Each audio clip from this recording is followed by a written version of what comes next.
যে দুনিয়াতে যত মানুষই থাক, দুনিয়াতে যাদেরকে মানুষ হিসেবে সৃষ্টি করা হয়েছে, মানুষ হলেই কেবল মর্যাদাবান হয়ে যায় না, সৃষ্টিগতভাবে জেনেটিক্যালি সে মর্যাদার অধিকারী, কিন্তু তাকে ন্যূনতম দুটি কোয়ালিটি অর্জন করতে হয়, যেই কোয়ালিটিতে সে উন্নত হয়। নচেত সে মানুষ নামধারী হলেও দুনিয়ার অনেক পশুর থেকেও আল্লাহর কাছে তার অস্তিত্ব এবং দাম অনেক নিচু হয়ে যায়। আল্লাহ রাব্বুল আলামিন কোরআনুল কারীমের মধ্যে এ বিষয়ে নিজেই জানাচ্ছেন। আল্লাহ বলছেন, ইন্নাল্লাযীনা আমানু ওয়া আমিলুস সলিহাতি উলাইকা হুম খায়রুল বারিয়া। আল্লাহ বলছেন, দুনিয়ার মধ্যে আমি যে মানুষকে সৃষ্টি করলাম, এই মানুষের মধ্যে থেকে ইন্নাল্লাযীনা আমানু, যেই মানুষগুলা ঈমান আনবে, ওয়া আমিলুস সলিহা, কেবল ঈমান আনার পরে বসে থাকে না, ওই বান্দারা আল্লাহর দেখানো রাসূলুল্লাহ সাল্লাল্লাহু আলাইহি ওয়াসাল্লামের বলে দেওয়ার তরিকা অনুযায়ী আমলে সলে করে। আল্লাহ বলছেন, যেই ব্যক্তি ঈমান আনার পরে কল্যাণ কাজের মধ্যে নিজেকে নিমজ্জিত রাখবে, দুনিয়ার কারো সার্টিফিকেট দেওয়ার দরকার নাই, আমি আল্লাহ নিজে সার্টিফিকেট দিলাম, উলাইকা হুম খায়রুল বারিয়া। এই মানুষগুলা আল্লাহর দেখানো নির্দেশিত পথ অনুসরণ করার কারণে এই মানুষগুলা কল্যাণ রাস্তার উপরেই চলমান আছে। আল্লাহ রাব্বুল আমিন বলছেন, আর যদি কেউ আল্লাহর ঘোষণা অনুযায়ী উলাইকা হুম খায়রুল বারিয়া, এই কোয়ালিটির মধ্যে নিজেকে একবার কেবলমাত্র ঢুকায় নিতে পারে, রব্বুল আলামিন বলছেন, দুনিয়ায় সে কি পাইলো আর কি পাইলো না, দুনিয়ায় তার কতটুকু সম্মান হলো আর কতটুকু সম্মান হলো না, দুনিয়ার মানুষকে কতটুকু মূল্যায়ন তাকে করলো আর কতটুকু মূল্যায়ন করলো না, এগুলো আল্লাহর কাছে একটুকু বিবেচিত হবে না। বারিয়ার মধ্যে যদি সেই ব্যক্তিটা একবার ঢুকে যেতে পারে, আল্লাহ বলছেন, জাযাউহুম ইনদা রাব্বিহিম জান্নাতু আদনিন তাজরি মিন তাহতিহাল আনহারু খালিদিনা ফিহা আবাদা।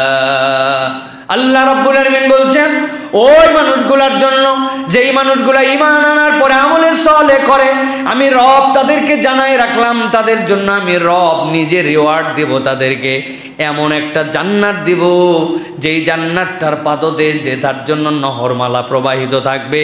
আর বান্দা জেনে রাখো, দুনিয়ায় কখনো তুমি ভালো থাকো, কখনো খারাপ থাকো, দুনিয়ায় কোনো সুখ তোমার জন্য স্থায়ী হয় না। তোমার বাচ্চা যখন ভূমিষ্ঠ হয়েছে, বাচ্চার মুখ দেখে আনন্দে আপ্লুত হয়ে গিয়েছিল, মনকে মন মিষ্টি কিনে অপরকে বিতরণ করেছে, খবর দিয়ে দিয়ে মানুষকে জানাইছে আল্লাহ আমার একটা সন্তান দান করছে। তার জন্য যতটুকু আনন্দ, ওই সন্তানই হয়তো 16, 17, 18 বছর বয়স হওয়ার পরে এমন কাজ করছে, এমনভাবে খারাপ বিষয়ের সাথে জড়িত হয়েছে, যেই বাচ্চা জন্ম হওয়ার দিনে বাপ মিষ্টি বিলাইছিল, ওই বাচ্চাই তার 17, 18 বছর বয়সে বাবার জন্য নিজে চুনকালি হয়েছে, সমাজের জন্য কলঙ্ক হয়েছে। এইরকম নজির আমাদের আছে না ভাই? আল্লাহ রাব্বুল আমিন বলছেন, ভালো করে বোঝেন, জান্নাতের যেখানে আল্লাহ বর্ণনা দিয়েছেন, আল্লাহ বলছেন, খালিদিনা ফিহা আবাদা রাদিয়াল্লাহু আনহুম ওয়া রাদু আন যালিকা লিমান খাশিয়া রাব্বা। আল্লাহ বলছেন, ও দুনিয়ার মানুষ, কিন্তু তুমি যদি ঈমানের সাথে আমলে সলে করো, আমি রব এমন জান্নাতে তোমাকে ঢুকাবো, যেই জান্নাত থেকে আর কখনো বের করা হবে না। আর ওই জান্নাতে যাওয়াটাই তোমার জন্য একমাত্র সফলতা নয়। রব বলছেন, জান্নাতে যাওয়ার সফলতা কেবলমাত্র এইটুকুই মনে করে থেকো না, আমি রব তোমাদের জন্য বলতেছি, রাদিয়াল্লাহু আনহুম ওয়া রাদু আন, ওই জান্নাতে যাওয়ার পরে রব ওই বান্দাদের প্রতি সন্তুষ্ট হবেন, আর ওই বান্দারাও চিরদিনের জন্য আল্লাহর মতো সন্তুষ্ট হয়ে যাবে। রব আর কখনো রাগ করবেন না। জান্নাতে আল্লাহর সন্তুষ্টি পাওয়াটাই হচ্ছে সবচেয়ে বড় সফলতা। রব্বুল আলামিন যে পাইপলাইন বর্ণনা করলেন, চলেন এবার পিছন দিক থেকে মিলায় দেখি, ভালো করে খেয়াল করেন। রব্বুল আমিন বলছেন যালিকা লিমান খাশিয়া রাব্বা, যে আল্লাহকে ভয় করে ওই ব্যক্তির জন্য কি রাদিয়াল্লাহু আনহু ওয়া রাদু আন, রব তার প্রতি সন্তুষ্ট, সেও তার প্রতি সন্তুষ্ট। তার মানে আল্লাহ ভীতি একটা মানুষের জীবনের সবচেয়ে বড় প্রয়োজন। দুনিয়া ভীতি অনেক আছে, লোক সমাজের ভীতি অনেক আছে, দুনিয়ার বাস্তবতায় নিজের ইজ্জত যেন ডুবে না যায় এইরকম অনেক ধরনের ভয়ভীতি দুনিয়াতে আছে না ভাই? যখন পোশাক পরে থাকে, ড্রেস আপ গেট আপ যখন এক নম্বর, তখন তাকে দেখে মানুষ ভয়ে আতঙ্কে, তার পারফরমেন্সে, তার আচার আচরণে, তার ওয়েটে, তার ওই প্রশাসনিক চেয়ারের পাওয়ারে মানুষজন আতঙ্কগ্রস্ত ছিল। কিন্তু এমনভাবে আল্লাহ কলঙ্কিত করছেন, কোন দেশে পালায় গেছে না দেশের মধ্যে আছে, এই পরিচয় দেওয়ার মতো এখন আর লজ্জায় মুখ দেখাতে পারে না। আপনারা বাংলাদেশে আছেন তো নাকি? রব্বুল আমিন এই জন্য বলছেন ভালো করে বুঝে নাও, মাথা ঠান্ডা করে বোঝো। রব তোমাদেরকে বুঝাতে চান, যেই ব্যক্তি আল্লাহকে ভয় করে চলে, দুনিয়াকে ভয় করে নয়, আপনার ইউনিফর্মকে ভয় করে নয়, দুনিয়ার কোনো লোক চক্ষুর সামাজিকতার ভয় নয়, আল্লাহকে ভয় করে চলে। বলেন তো, যদি আল্লাহকে প্রকৃত ভয় করে কেউ চলতো, তাইলে আইনের পোশাক পরে বাংলার ইতিহাসের সবচেয়ে বড় দুর্নীতি করার তার অন্তর কি সায় দিত? আমার রব্বুল আমিন এই জন্য বলছেন, যেই ব্যক্তি আল্লাহকে ভয় করে, ভালো করে বোঝেন। এরপরে রব্বুল আমিন বলছেন আল্লাহ তার প্রতি সন্তুষ্ট, সেও রবের প্রতি সন্তুষ্ট। রব তাকে জান্নাতে ঢুকাবেন, যেই জান্নাতে ঢুকাবেন কখনো বের করবেন না। ওই জান্নাতের পায়ের নিচ দিয়ে অসংখ্য নহরমালা প্রবাহিত।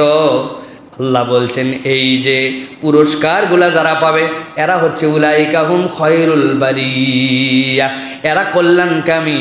আর কল্যাণকামী দলের গুণ হবে দুইটা, ইন্নাল্লাযীনা আমানু ওয়া আমিলুস সলিহাত।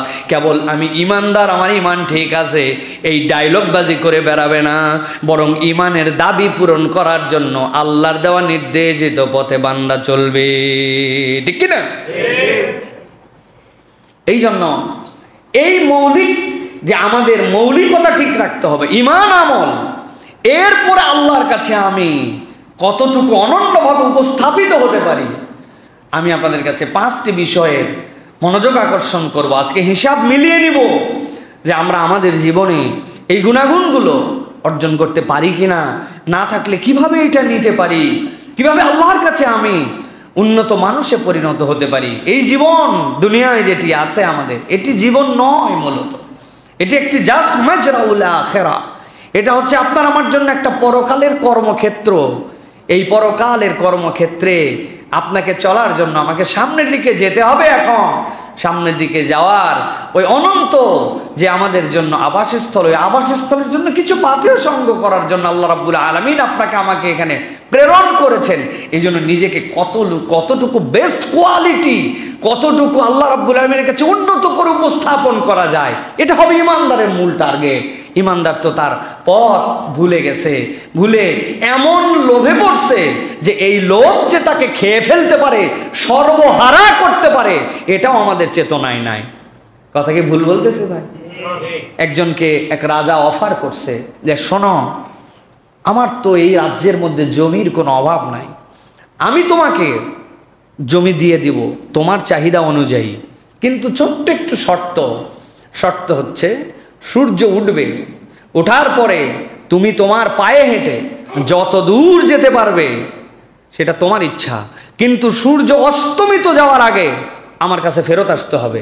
যেখানে তুমি দাগ দিয়ে শেষ জায়গায় দিয়ে আসবে ওই পর্যন্ত জমি তোমার, কিন্তু শর্ত কি, মাগরিবের সূর্য অস্ত যাওয়ার আগে আমার কাছে ব্যাক করে আসতে হবে। সে তো মহা খুশি, সকাল থেকে উঠে দিশে হাঁটা, এ হাঁটা না সে হাঁটা, যত যাবে তত জমিদার।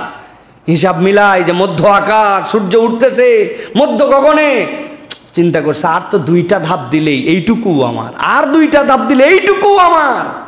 লোভ যেতে যেতে যেতে এমন পর্যায়ে গেছে, যতদূর রাস্তায় গেছে যেতে লাগছে 6 ঘন্টা, আসতেও তো তার 6 ঘন্টার বেশি লাগবে, কারণ আসার পথের ক্লান্তি বেশি, কিন্তু চলেই গেছে সে 8 ঘন্টা। আর একটু গেলে আরে সামনে একটা সেই রকম জমি বাঁচছে, এইটা খালি পার করি, ইসিরে এরপরে একটা নদী আছে, নদীটা পার করলে তো এইগুলো জমির শেষও আমার মধ্যে নিতে পারবো, খালি নদী পার করেই খিল দিয়েই দৌড় দিব। এই চিন্তা করতে করতে এক পর্যায়ে যখন তার মনে হয়েছে ফেরা দরকার, অর্ধেক জমি আর পার করতে পারে নাই, জমি তার জিরো, আর কিচ্ছুই পায় নাই। হিসাব মিলিয়ে দেখেন এই লোককে আমাদের বোকা মনে হচ্ছে, যা হারে তোর এত লোভ করার দরকার কি, অর্ধেক রাস্তাতে ঘুরে আয়। আপনি আমি ঠিক একই লোভের পিছে ছুটতেছি, আরেকটু দুনিয়া, আরেকটু বয়স হোক, আরেকটু ম্যাচুরিটি হোক, আরে আজকের দিনটা পার হোক, আরেকটুখানি দাড়ি পাকুক, মেয়েটার বিয়ে দে, ছেলেটা বড় হোক, ব্যবসাটা গুছাই উঠাই। মোটামুটি এই চিন্তা করতে করতে কখন যে আমার জীবনের সেই গগনের সূর্য ডুবে গেছে আমি জানি না। হুট করে একদিন মৃত্যু চলে আসে, আর কোনো প্রস্তুতি নাই, ওই দিন হাতে কোনো তবিল নাই। আল্লাহ বলছেন তোমাদের জন্য এরকম না হয়, আমি রব তোমাদেরকে জান্নাত দিতে চাই, এমন নিয়ামত দিতে চাই, এমন সুখে ঢুকাতে চাই যেই সুখের কোনো শেষ নাই। কিন্তু তুমি ওই সুখ হারা হয়েও না, তুমি ঈমান আর আমলের সলে এই দুটাকে সামনে রেখে বাকি জীবন তোমার সামনে চলাও। আল্লাহ রাব্বুল আলামিন তোমার জন্য দুনিয়াও দিবেন, পরকালও দিবেন। কিন্তু আমরা এমনভাবে আমার রবকে ভুলে গেছি, আমরা আমার রবের খাসিয়াতকে এমনভাবে দিল থেকে বের করে দিয়েছি, আচার আচরণ ভাব চক্কর দেখলে মনে হয় তা আমাদের আদৌ আল্লাহতে বিশ্বাস আছে কি নাই। মুসলমানদের চলাফেরার স্টাইল এখন এরকম কি ভাই? আল্লাহ রাব্বুল আলামিন আমাদেরকে বোঝার তৌফিক দান করেন।